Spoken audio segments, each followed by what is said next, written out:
यतिखेर म बराहा क्षेत्रको यस सप्तकोशी नदी परिसरमा छु। तपाईले मेरो पृष्ठभूमिमा एउटा डुङ्गा देखिरहनु भएको छ जहाँ लेखिएको छ दन्तकाली जलविहार प्राइभेट लिमिटेड।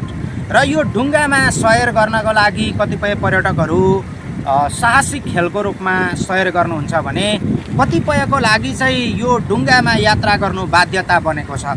कुनै स्थानबाट आउँदाखेरि वैकल्पिक मार्गहरू भए पनि बढी दूरी हुने, धेरै शुल्क लाग्ने भएकोले गर्दाखेरि यस डुङ्गाको चाहिँ सयर गर्नुपर्ने रहेछ।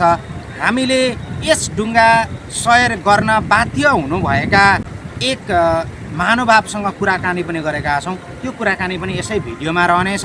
र यो डुङ्गा भन्ने बित्तिकै तपाईँले साहसिक खेलको रूपमा मात्रै नसम्झिएर यो एउटा यातायातको साधन हो र किन मानिसहरूले यसको प्रयोग गरिरहेका छन्। अहिले हाम्रो देश जति सुन्दर छ, देशका सबै कुना काप्चामा यातायातका साधनहरू सहज रूपमा पुगेका छन् त छैनन् भने के कस्तो दुःख भोगिरहेका छन् त जनताले।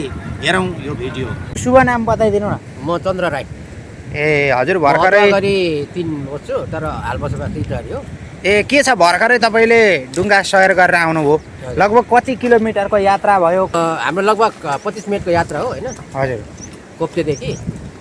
अब दुःख त छ। अब लगभग हाम्रो दुःख चाहिँ त्यही अब चुवारको पुल नबन्दाखेरिको डाइरेक्ट गाडी छैन कि त्यहाँ पनि ओहोरदोहोर गर्नुपर्छ र अब अलिकति गाडी लामो त अहिले पुगेको छैन नि। त्यही भएर हामीले यो हिँड्न बाध्य भइरहेछौँ होइन। हजुर, अब हाम्रो दक्षिण क्षेत्रबाट धेरै नेताहरू पनि जन्मे होइन। तर यो पुलको लागि चाहिँ खासै त्यति प्रभावकारी पहल कदमी गर्न सकेन। दुःखको कुरो त्यही हो।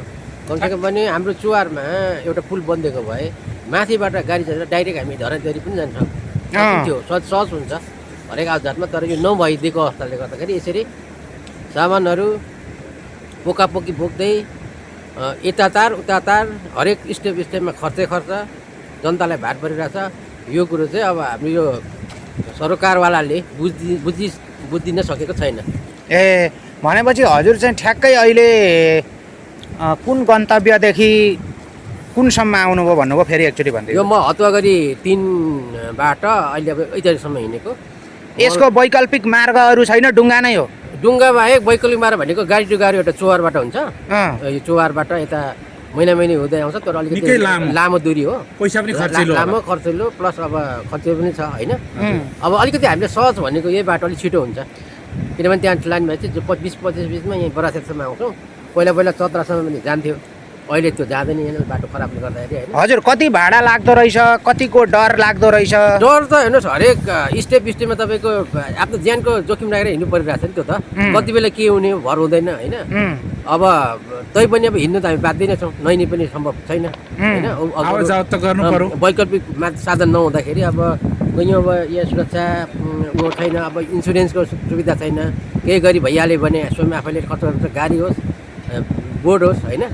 त्यसले गर्दा यो हामी दक्षिण क्षेत्रको राजनीतिक रूपले पहुँचवालाहरू ठाउँमै पुगे पनि अलिकति यो त्यहाँको जनताहरूलाई अलिकति राहत दिने खालको कुनै नेता जन्मेन नै भन्छु है म पनि। ए होइन, त्यो ठाउँमा नजन्मे पनि सरकारी पक्षबाट व्यवस्थापन त हुनु पर्यो नि होइन। सरकारी पक्ष त अब हाम्रो एरिया त ओझेलै छ भनौँ न। तर राजनीतिक रूपले हाम्रो एरिया भनेको अलिकति पचवाल मान्छेहरू पनि पुगेकै हो। यो माथि तपाईँहरूको जुन स्थान छ कुन नगरपालिका गाउँपालिका के पर्छ थोरै बताइदिनु। त्यहाँ माथि हाम्रो लगभग यो दक्षिण क्षेत्रबाट भेट्ने भनेको हाम्रो हतुवागढी गाउँपालिका हो अनि आमचोक गाउँपालिका होइन। कुन जिल्लामा पर्छ? यो हाम्रो भोजपुर जिल्ला अन्तर्गतकै हो। विशेष गरी त्यताको अनि यो रामप्रसाद राई गाउँपालिका टेम्के मयुङ गाउँपालिका त्यति दक्षिण साइडको लगभग छुने बाटो यो। कोप्चे चाहिँ कुन स्थानीय तह पर्छ? यो हतुवागढी 9 को अन्तिम सीमारेखा हो। हतुवागढी गाउँपालिकाको 9 नम्बरको अन्तिम एरियाबाट हामी चढ्छौँ यहाँ। ए कति शुल्क लिए? शुल्क त हाम्रो यहाँ अहिले त्यहाँदेखि यहाँसम्मको 500 रुपियाँ लिने चाहिँ। तर अलिकति अरूभन्दा अलिक छिटो हुने भएकोले गर्दा मात्रै प्रयोग गरे हो, अन्यथा त्यो अलिक गाह्रै छ। ए भनेपछि जोखिमको विषयमा कुरा गर्ने हो भने चाहिँ अत्यन्तै है? अत्याधिक नै भन्छु म चाहिँ। किनभने अब एउटा सानो बेड लाएर मात्रै एउटा सानो चाहिँ यो बोटको एउटा पहिलो राखेर मात्रै त्यो जोखिम टर्छ भन्नु त मिल्दैन नि होइन। अरू धेरै जन छन् त्यसको लागि चाहिँ अब सम्बन्धित निकायमै पुर्याइदिनु होला।